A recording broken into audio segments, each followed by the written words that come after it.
দৃশ্যটা মাসখানেক আগের। উদযাপনটা বলিউডের দাপটে অভিনেত্রী দীপিকা পাড়ুকোনের জন্মদিন ঘিরে। কারণ এই বছরটা যে বিশেষ দিনে তিনি আছেন নিউ ইয়র্কে, তাই যাবার আগে নিজ দেশে নিজেই ভক্তদের সাথে নিয়ে করেন বার্থডে সেলিব্রেশন। নায়িকার পৃথিবীতে আসার দিনটা 5 জানুয়ারি 1986-তে। কন্নড় সিনেমায় প্রথম বড় পর্দায় পা রাখলেও শাহরুখ খানের হাত ধরে ওম শান্তি ওম দিয়ে যাত্রা শুরু করেন বলিউডে। এরপরের গল্পটা তার শুধুই সফলতার।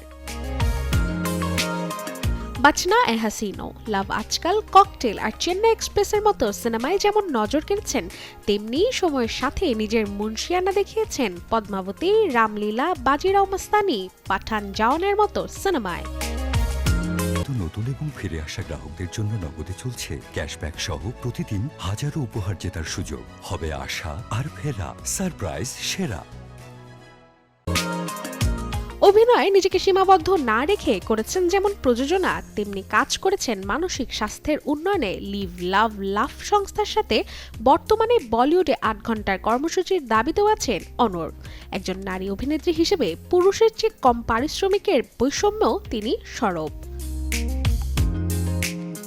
ব্যক্তিজীবনে রণবীর সিং এর পত্নী হয়েছেন এক কন্যা সন্তানের মা। পরিবারকে যেমন দিচ্ছেন সময়, তেমনি দর্শকদের উপহার দিতে ব্যস্ত আছেন কিং, পাঠান 2, কালকি 2898 ইডি ছবি নিয়ে।